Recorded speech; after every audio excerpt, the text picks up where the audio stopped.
ओम।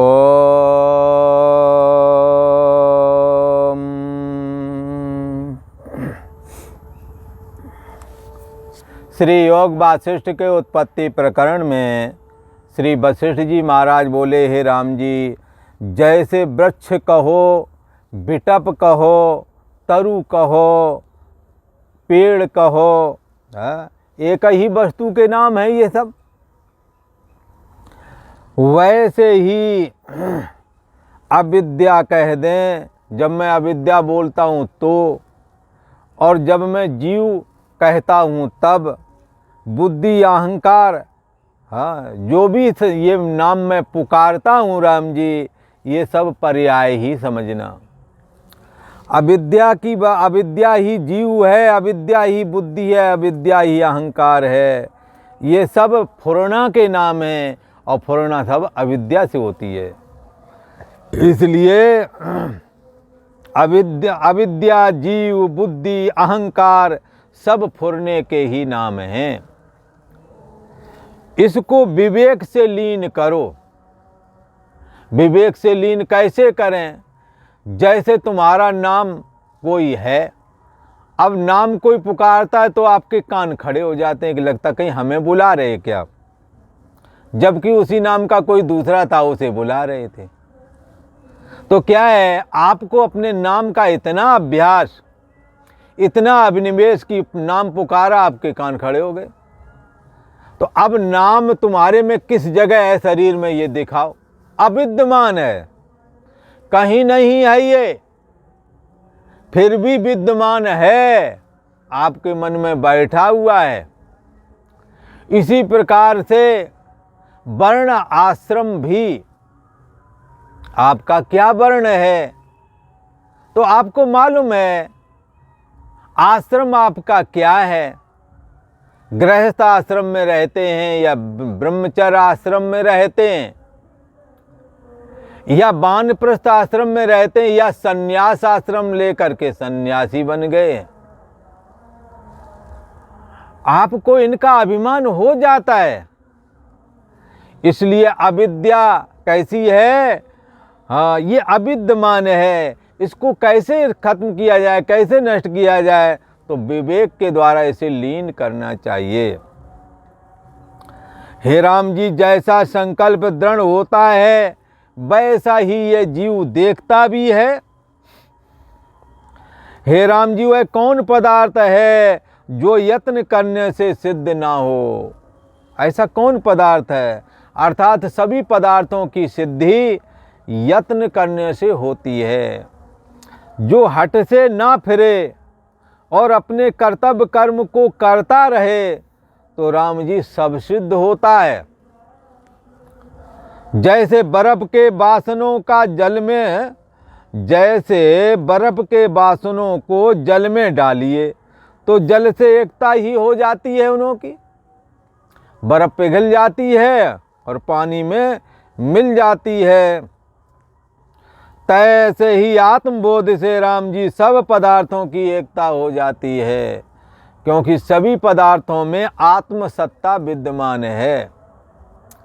इसीलिए तो कहा आत्मै वेदम सर्वम, सब कुछ आत्मा ही है। आत्मना आकाशा संभूता, आत्मा से आकाश प्रकट हुआ, आकाशाद वायु, वायु प्रकट हुआ, वायु रग्नि, वायु से अग्नि, रग्नि रापा, हाँ, जल हो गया, हाँ, रापत पृथिव्या, फिर पृथ्वी हो गई। इस प्रकार से सारी सृष्टि आत्मा से उत्पन्न हुई है, परमात्मा से उत्पन्न हुई है। तुम्हारी बुद्धि देश का जो आश्रय और प्रकाशक है, जो तुम्हारा होना ना होना भी जानता है, उसी का नाम है आत्मसत्ता, उसी का नाम है ब्रह्म सत्ता, उसी का नाम है आत्मा। राम जी ने पूछा, हे भगवान, आपने कहा कि सुख दुख सब मन में ही स्थिर है। अनुकूल परिस्थिति में ये जो मन होता है तो सुखी होता है, और प्रतिकूल परिस्थिति में जब होता है तो दुखी होता है। अनुकूल और प्रतिकूल परिस्थितियों में से सुख दुख का भोग करना ही होता है। तो मन जब स्थिर होता है तब सुख प्राप्त होता है। आपने कहा सुख दुख सब मन में ही स्थिर हैं। प्रतिकूल परिस्थिति में मन ही दुख का अनुभव करता है, अनुकूल परिस्थिति में मन ही सुख का अनुभव करता है। इसलिए सुख और दुख कहाँ है, तो कहेंगे मन में है। कब प्रकट होते हैं? जब अनुकूल परिस्थिति होती तो सुख प्रकट हो जाता है, जब प्रतिकूल परिस्थिति हो जाती है तो दुख प्रकट होता है। मन की वृत्ति नष्ट होने से, जब मन की वृत्ति नष्ट हो जाए तो ये सुख और दुख भी नष्ट हो जाते हैं। तो सो चपल वृत्ति कैसे क्षय हो, इसका उपाय करना चाहिए। चपल वृत्ति का मतलब चंचल वृत्ति। चंचल वृत्ति कौन है? जो शब्द स्पर्श रूप रस गंध में जिसका चित्त फंसा हुआ है, वो चंचल वृत्ति कहा जाता है। ये जो चपलता है, ये चपलता रूप वृत्ति कैसे क्षय हो, इसके लिए बार बार विचार करना चाहिए। श्री वशिष्ठ जी महाराज कहते हैं, राम जी, आकाश में चंद्रमा, मैं तुमसे मन के उपशम की युक्ति कहता हूँ। क्या कहते हैं? कहते हैं कि पहले तो चपल वृत्ति का क्षय करो, चपल वृत्ति और चंचल वृत्ति को रोको। और हे रघुकुल में श्रेष्ठ और आकाश के चंद्रमा, मैं तुमसे मन के उपशम करने की, मन को रोकने की विधि कहता हूँ। जैसे सवार के बस घोड़ा होता है, वैसे ही मन तुम्हारे बस में होगा। हे राम जी, सब भूत ब्रह्म ही से उपजे हैं और उनकी उत्पत्ति 3 प्रकार की हुई है। ब्रह्म से ही सारे भूत प्राणी उत्पन्न हुए हैं और ये 3 प्रकार से उत्पत्ति होती है। किसी का वो 3 प्रकार कौन से हैं? तो एक तो सात्विकी सृष्टि, और दूसरी राजसी सृष्टि, और तीसरी तामसी सृष्टि। ये 3 प्रकार की सृष्टियाँ प्रकट होती हैं। किससे प्रकट होती हैं? तो कहेंगे ब्रह्म से, आत्मा से। इसीलिए तो कहा आत्मै वेदम सर्वम। जितनी भी त्रिगुणात्मक सृष्टि है, सबका आधार और अधिष्ठान चैतन्य सत्ता आत्मा ही है। प्रथम शुद्ध चिन्मात्र ब्रह्म में जो कलना उठी, उसी बाह्यमुखी फुरने का नाम मन हुआ, वही बाद में ब्रह्मा कहलाया। बाह्यमुखी फुरने का नाम क्या है? जब इंद्रियां बाहर की ओर होती हैं तो वृत्ति भी बाहर की ओर ही जाती है। तो बहिर्मुखी वृत्ति के होने के समय, उस समय मन को, ऐसी वृत्ति को मन बोला जाता है। और समष्टि व्यष्टि में तो मन बोला जाता है और समष्टि में उसी को ब्रह्मा बोला जाता है। बाह्यमुखी फुरने का नाम मन है, मन हुआ और वही बाद में समष्टि में ब्रह्मा रूप है। उस ब्रह्मा ने राम जी जैसा संकल्प किया, वैसा ही जगत आज भी भाषित हो रहा है। ब्रह्मा जी ने जैसा संकल्प किया, सप्त ऋषियों की उत्पत्ति के लिए संकल्प किया, सप्त ऋषि आ गए, नारद और दक्ष आदि का संकल्प किया, वो भी बगैर माता के संकल्प से प्रकट हो गए। किसी को ऐसी शंका ना करना चाहिए, अब प्रकट कर दो।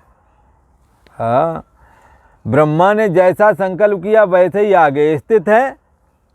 यह भुवन आडंबर कैसा है, जन्म मरण से युक्त है। और ब्रह्मा ने जैसा संकल्प किया वैसा ही आगे दिख भी रहा है। आप और हम कोई कम थोड़ी। आपने संकल्प किया मेरा विवाह हो जाए तो विवाह हो जाता है आपका। हाँ, मैं ऐसा कर लूँ, जितना भी आप करते हैं वो सब आपके मन ने स्वीकार किया तभी तो कर रहे हैं। ब्रह्म से उत्पन्न होने वाली सृष्टि 3 प्रकार से है, सात्विकी, राजसी और तामसी। शुद्ध चिन्मात्र ब्रह्म में जो कलना उठती है, उसी बाह्यमुखी फुरने का नाम ही तो राम जी मन है, वही ब्रह्मा बन के स्थित है। उस ब्रह्मा ने जैसा संकल्प किया जगत का, वैसा ही आगे अभी भी दिख रहा है।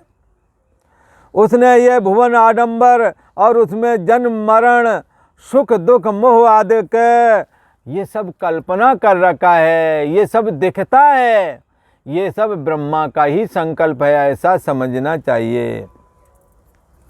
इसी प्रकार राम जी अपने आरंभ संयुक्त जगत जो दिखता है, जैसे बर्फ का कणुका समुद्र से उपज कर सूर्य के तेज से लीन हो जाता है, वैसे ही जगत आरंभ से ही निर्वाण हो गया है। ये निर्वाण रूप ही है।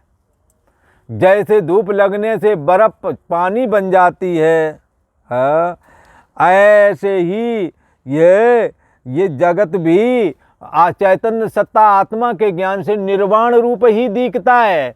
जैसे जब सूत को जान लिया तो कपड़ा का वजूद नहीं रह जाता, ऐसे जिसने आत्म सत्ता को जाना है उसके लिए फिर क्या होता है, अविद्या कोई वजूद नहीं रखती। सात्विक राजस और तामस सृष्टि भी कोई वजूद नहीं रखती। जैसे स्वप्न के समय में स्वप्न दृष्टा पुरुष यदि ऐसा समझ जाए कि मैं जाग रहा हूँ, और जो जाग जावे और ऐसा देखे कि जो कुछ देख रहे हैं ये स्वप्न का दृश्य है, तो स्वप्न में होने वाले नफा नुकसान से वो सुखी और दुखी फिर नहीं होता। जैसे बर्फ की कणिका समुद्र से उपज कर सूर्य के तेज से लीन हो जाती है, तैसे ही आरंभ से निर्माण हो गया। तैसे ही जितना भी आरंभ है ना, जगत के आरंभ निर्वाण हो जाते हैं जब चैतन्य सत्ता आत्मा को जान जाता है साधक।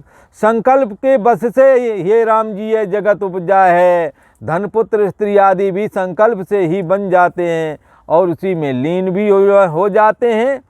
इसी प्रकार अनंत कोटि ब्रह्मांड ब्रह्मा से उपज कर राम जी लीन हो गए हैं, और कितने आगे अभी होवेंगे, लीन होने को बैठे हैं, और कितने राम जी अभी वर्तमान हैं। अब जैसे मुक्त होते हैं वो बात भी हमसे सुनो। हे राम जी, शुद्ध ब्रह्म तत्व से प्रथम मन सत्ता उपजी। ब्रह्म सत्ता से सबसे पहले क्या उपजा है, मन का मनन भाव। मनस्य अमनी भावे द्वैतम नैवोपलभते।